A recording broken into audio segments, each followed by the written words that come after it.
Allahu Akbar, Allahu Akbar, La ilaha illallah, Allahu Akbar, Allahu Akbar, walillahil hamd.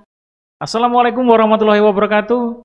Hai, apa kabar anak-anak Stepa Hebat? Bertemu kembali dengan Pak Aris di sini dengan Stepa Podcast Ramadan Berkah yang pada kali ini ya, kita tidak terasa sudah memasuki hari terakhir ya, hari terakhir puasa Ramadan dan sebentar lagi kita akan memasuki bulan Syawal.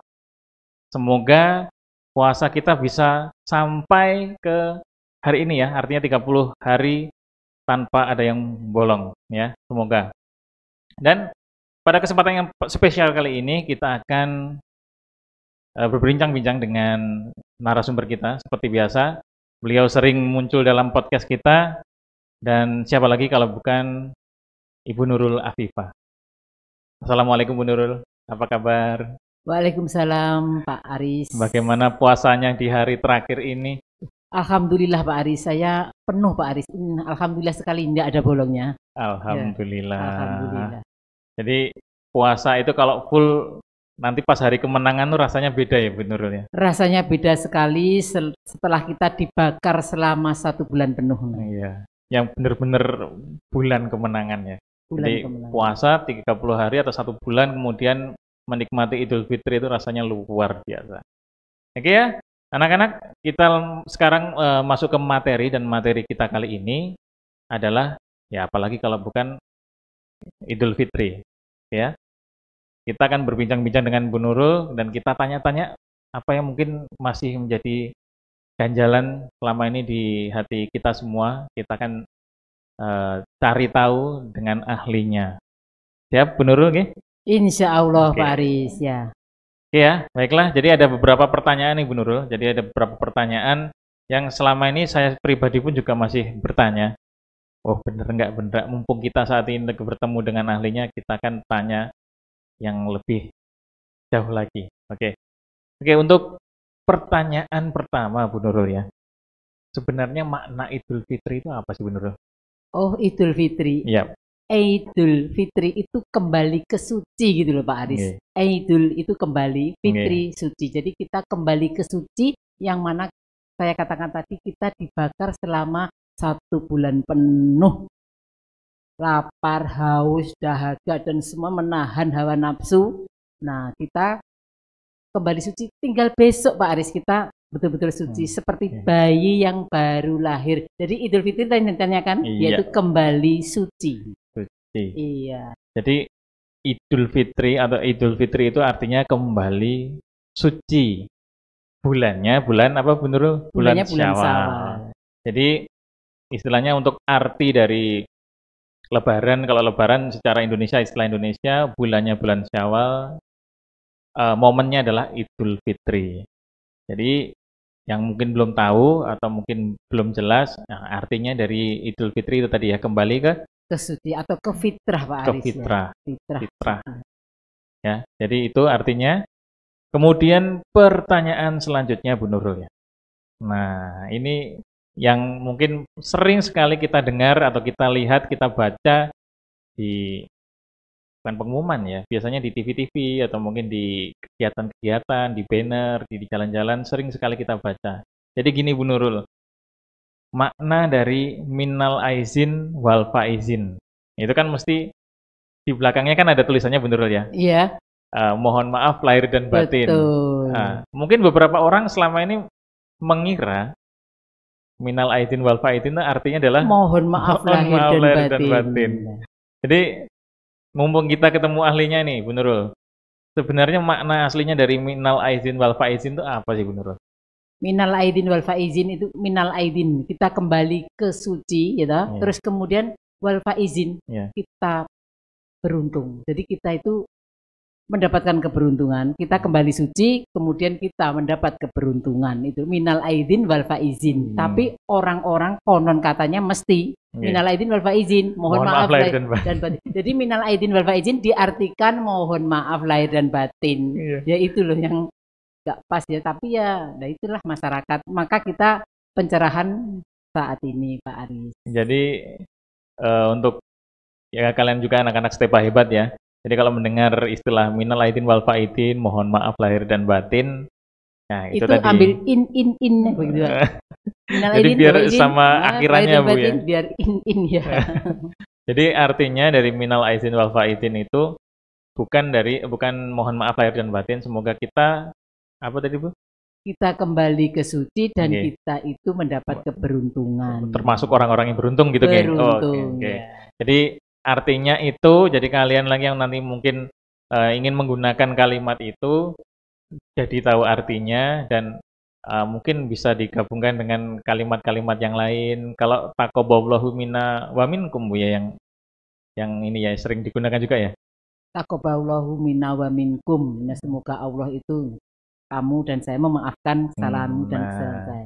Itu juga sering digunakan ya. Tapi kalau misalkan yang sering ditulis atau sering ditayangkan, biasanya minal aidin wal faidin, mohon maaf lahir dan batin. Jadi itu artinya, jadi semoga tidak salah kaprah lagi dan semakin mengerti dan jelas gitu ya anak-anak ya Stepa hebat. Baiklah Bu Nurul, kita masuk ke pertanyaan berikutnya. Kalau Idul Fitri ini kan istilahnya momen pertama yang kita laksanakan ya Bu Nurul, selain takbir lah terutama karena nanti biasanya maghrib sudah mulai takbir ya. Mulai takbir ya. Terus isya, terus kemudian takbir selama satu malam suntuk biasanya kalau dulu ya. Betul. Tapi karena kalau sekarang ini kondisi seperti ini kayaknya mulai dibatasi untuk kegiatan yang berkerumun seperti itu Bu Nurul ya. Takbirnya dibatasi orangnya, misalnya kan di masjid itu biasanya dibunyikan dengan tape recorder begitu ya. Orangnya hanya berapa gitu di masjid. Kalau dulu kan ramai sekali itu di kendaraan di alun-alun Madiun takbir itu keliling, takbir keliling senang sekali. Di SMP 4 itu mesti 3 mobil, Masya Allah. Nah, ini sekarang kalau mengenang masa lalu Bu Nurul ya. Senang sekali ya. Jadi betul-betul menang kita ya. Jadi biasanya kalau sebelum masa pandemi ini kan dulu ada takbir keliling, suasananya benar-benar ramai. Iya. Jadi menyambut hari kemenangan tuh benar-benar suasananya luar biasa ramai. Tapi ya berarti udah 2 tahun ini ya Bu Nurul ya? Betul 2 tahun ini enggak takbir. Enggak ada takbir keliling atau takbir yang melibatkan orang dalam jumlah besar seperti itu ya. Ya semoga aja pandemi di negara kita segera berakhir. Amin. Sehingga nanti pada hari H atau mungkin takbir berikutnya kita bisa ikut takbir keliling lagi lah. Ada kegiatan Allah, yang mudah-mudahan ada lagi ya. Selain takbir Bu Nurul ya, kan ketika pagi hari jebret gitu. Kan ada sholat Id Bu Nurul. Betul, sholat Idul Fitri itu ya, di tanah lapang biasanya memang dilaksanakan di tanah lapang begitu atau di masjid. Nah, sholat Id ini kan sholat itu kan ada 2 Bu Nurul ya.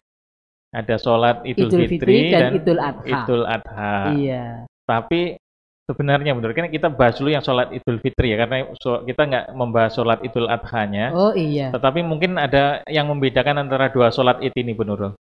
Sholat Idul Fitri dan Idul Adha. Iya betul. Sholat Idul Fitri dan Idul Adha ini, kalau Idul Fitri karena kita habis berpuasa atau 1 bulan, itu berangkatnya sholat Id itu disunahkan untuk makan dulu. Walaupun hanya 1 sendok. Nah, berarti kita sudah tanda tidak berpuasa. Begitu Pak Aris, itu sunahnya. Kalau sholat Idul Adha, kita jangan makan. Nah, kalau Idul Fitri kita makan dulu gitu loh. Tapi kalau sholat Idul Adha jangan makan dulu berangkatnya. Tetapi untuk khotbahnya sama Pak Aris. Jadi kita itu sholat dulu baru mendengarkan khotbah. Sholat Idul Fitri begitu. Jadi beda dengan sholat Jumat ya Bu Nurul ya? Oh iya beda sekali. Kalau sholat Jumat itu khotbah dulu baru sholat. Khotbah dulu baru sholat. Konon katanya tidak mendengarkan khotbah. Nah kurang afdol sholat Jumatnya.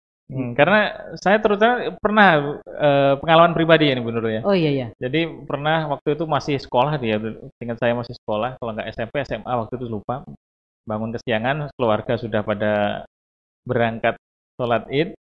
Saya mungkin susah dibangunkan waktu itu ya. Ketika bangun sudah sepi, berangkatlah saya ke masjid terdekat karena ada yang masjid yang menyelenggarakan itu. Dan ketika sampai di sana sudah posisi khotbah, Bu Nurul. Bayangan betul. saya sama seperti sholat Jumat, ikut duduk, Oh, ikut duduk mendengarkan khotbahnya ya. mendengarkan khotbah. Tapi setelah khotbah berdoa, orang-orangnya pada buyar semua. Nah, itu begini Pak Aris. Pak Aris itu tetap aja sholat di situ. Ya nanti Allah Maha tahu lah karena Iya. itu sholat sunnah. Pak Aris sebaiknya sholat saja, sholat Idul Fitri. Nah, pakai takbir 7 kali. Nah, itu. Tapi sendirian ya lucu ya kelihatan. Ya karena kan panitianya sudah bersih-bersih semua. Ketika semua sudah pulang, loh, ini ternyata baru ingat sholat Idul Fitri itu khotbahnya belakangan ya Bu Nurul. Kalau Jumat kan khotbah duluan. Nah Pak Aris harus tetap sholat gitu, walaupun itu sunnah. Tetapi sholatnya minggir lah, cari yang sepi. Ya banyak yang melihat mestinya. Ya itu pengalaman masa lalu lah. Ya malu Bu kalau ingat itu sebenarnya. Ya malu, nggak apa-apa. masih kecil. Ya nggak kecil-kecil banget.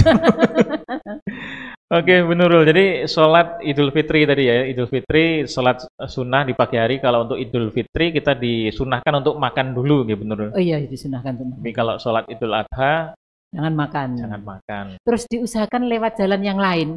Konon katanya. Berangkat dan pulangnya gitu, nggih. Oh, biar jauh itu kalau jauh pahalanya banyak. Semakin jauh semakin. Nah, saya juga begitu dari Margo Bawero pulangnya itu sampai saya itu di mana?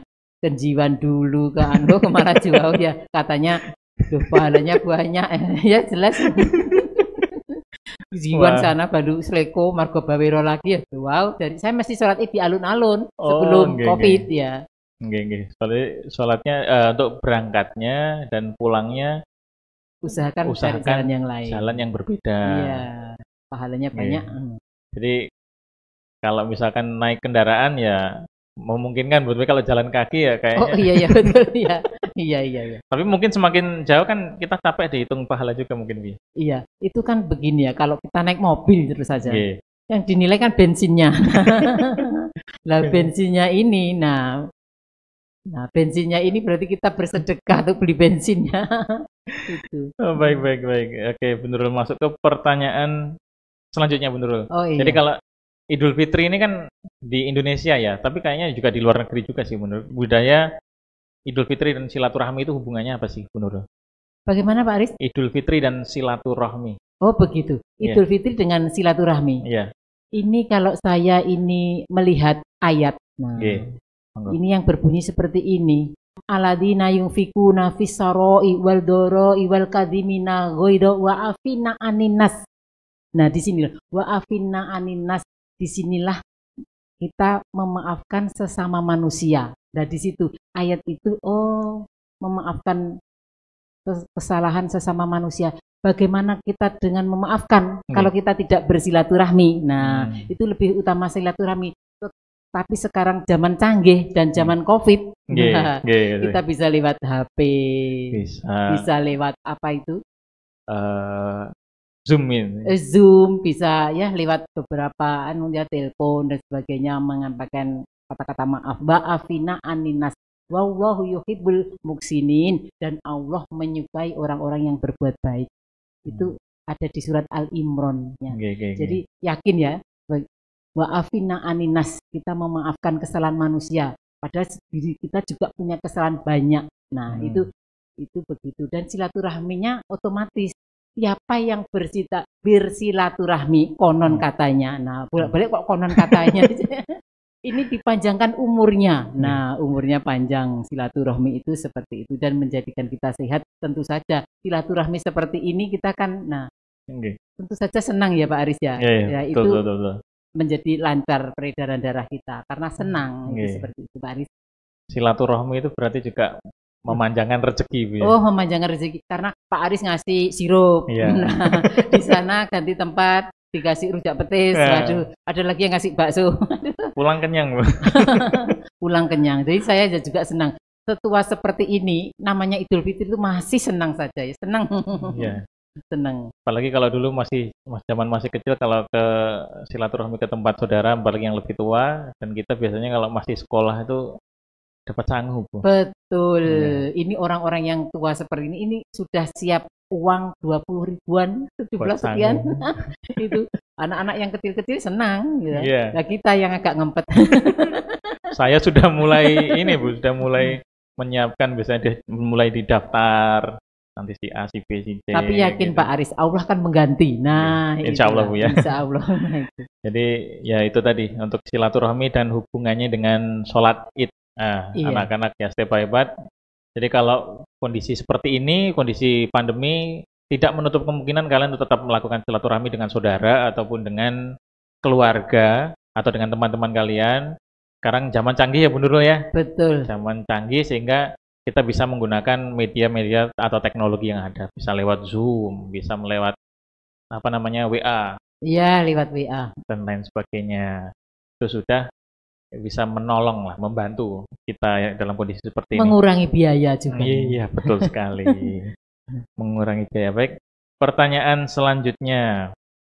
Tadi ya sudah dibahas makna saling memaafkan di bulan Syawal tadi ya Bu Oh, Nurul iya, ya. iya. Jadi kita kalau misalkan punya kesalahan, kadang-kadang kan kalau kesalahan itu kan gini ya Bu Nurul ya.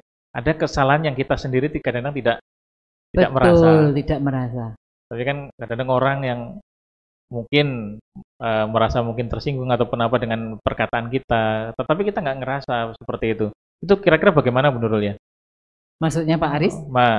Apakah kita harus apa bisa bilang ya? Kalau saya punya salah, mohon dimaafkan kayak gitu mungkin gitu. Oh, begitu dengan ucapan begitu ya. Ya, kita otomatis saja begitu mohon maaf lahir dan batin. Nah, jadi kita pada hari raya itu sudah menebarkan maaf. Jadi menebarkan minta maaf dan mohon maaf itu sudah entah Pak Aris yang salah pada saya atau salahnya sudah Pak Aris saya minta maaf Pak Aris mohon maaf lahir dan batin itu otomatis kita ucapkan itu sampai berapa itu 1 Syawal ya 2 Syawal 3 Syawal 4 Syawal. Biasanya untuk HP juga ini pas kondisinya ramai sekali biasanya Bu Nurul. Ada ucapan masuk. Ya terus itu ya. Nah, kita kirim balik sama-sama. Iya, itu nanti ada lagi. Iya. Seperti itu ya. Oke, baik Nurul. Untuk selanjutnya. Nah, biasanya kan untuk di bulan Syawal itu kan ada kegiatan ini Bu Nurul ya. Tapi ini halal bihalal. Oh, begitu. Halal bihalal ini sebenarnya apa sih Bu Nurul? Halal bihalal itu saling menghalalkan. Jadi saling mengesahkan. Sudahlah Pak Aris kayak apapun melukai saya. Nah, sudah saya halalkan lah. Jadi saya kosongkan hari itu jadi betul-betul 0. Nah, 0 tidak. Jadi sudah kembali 0 Bu ya? Kembali 0. Saya rugi juga kalau nggak memaafkan Pak Aris. Nah, jadi saya sudah halal kosong. Seperti itu. Jadi untuk kegiatan ini kan mungkin sekarang ini juga sudah jarang dilaksanakan karena pandemi ini Bu. Betul, dan juga halal bihalal itu juga pakai biaya, nanti konsumsinya dan mengundang mubaleknya dan sebagainya. Intinya ya semoga segera berakhir lah. Betul, pandemi. amin. Jadi rangkaian kegiatan Syawal tuh biar bisa kembali lagi seperti dulu lah. Seperti dulu, walaupun habis biaya banyak, tapi senang ya, senang. Kita dapat ilmu kan dari mubaliknya itu benar. Ini konon katanya, begitu berjabatan tangan jret, ini kan kerutuk ini dosa ini berguguran. Anak-anak itu saya jelaskan seperti itu, manapun enggak kelihatan kerutuk. Nah, mesti anak itu meminta bukti. Nah, ada itu bukti ya gaib. Jadi jangan di logika yang gaib ya. Begitu nah itu begitu temu tangannya ini tangan kedua Pak Aris dengan saya, ini dosa-dosa runtuh. Langsung kerutuk. Nah, ini dosa-dosanya luntur semua. Lah kita tidak bisa berjabat tangan ini selama pandemi. Akhirnya sekarang diganti gini. Nah, tapi ya Allah Maha tahu sudah set. Niatnya yang penting Bu ya. Betul. Yang penting niatnya meminta maaf dan yang memaafkan pun juga ikhlas begitu Bu ya. Iya. Oke, baiklah. Pertanyaan selanjutnya Bu Nurul Nah, keutamaan bulan Syawal Bu Nurul. Keutamaan bulan Syawal dan apa sih amalan-amalan yang mungkin bisa dilaksanakan ketika bulan Syawal Bu Nurul? Oh, ini ya Pak Aris ya. Bulan Syawal itu jangan sampai ini meninggalkan ini loh, bulan Syawal rugi ya meninggalkan. Sebetulnya 1 Syawal buat kita langsung berbuka full makan sehari penuh itu udah kamu sirup apa.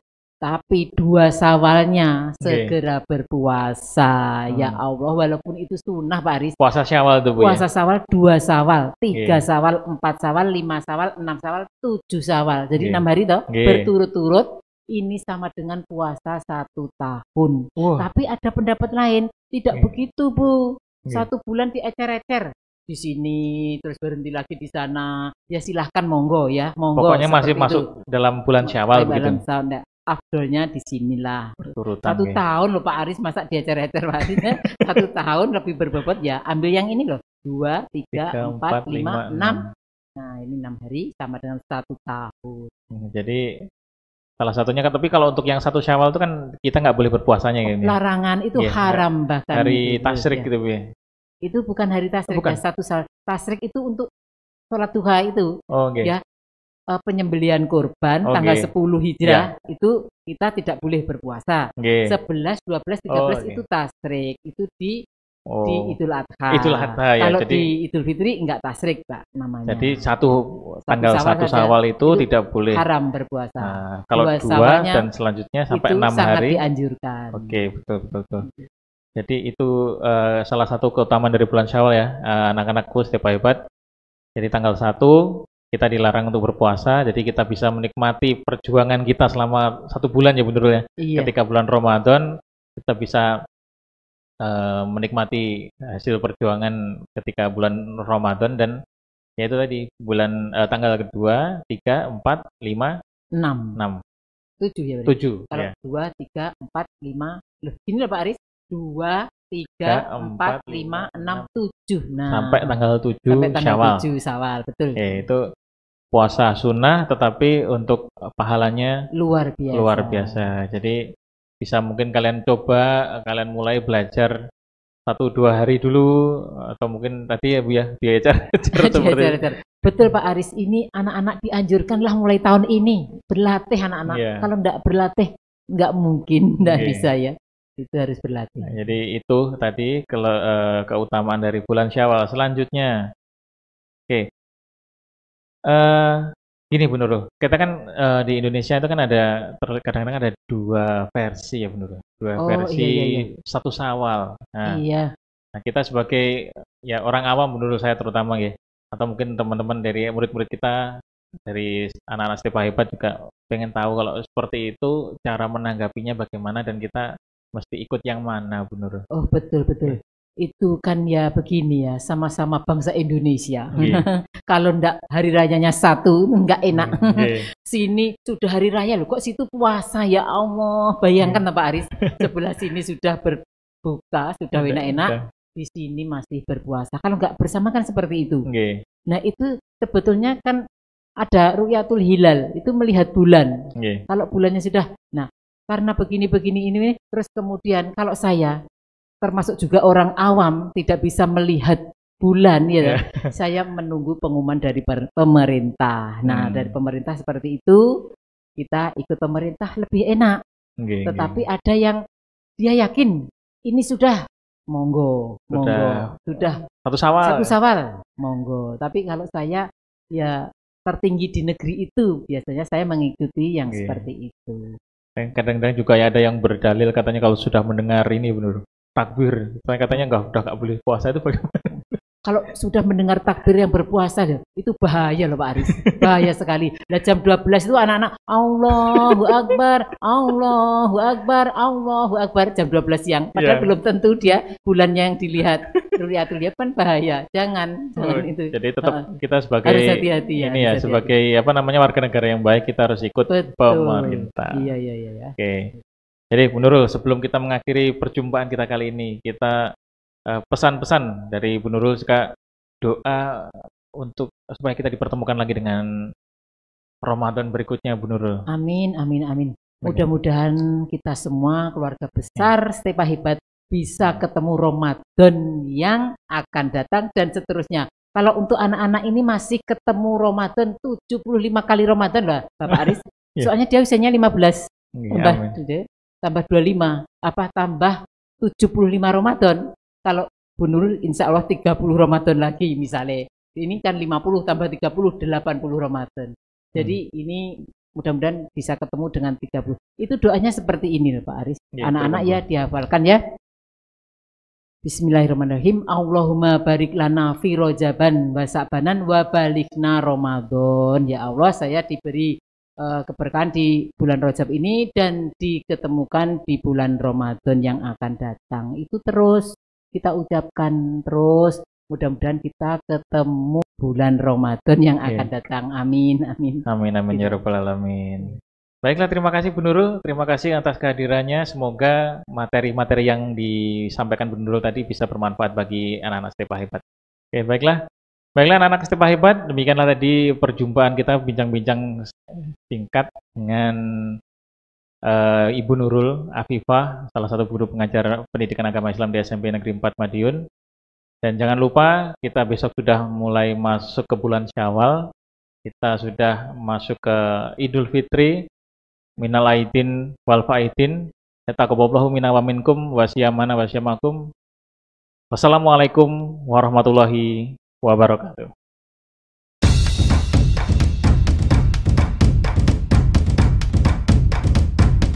Allahu Akbar, Allahu Akbar, Allahu Akbar. La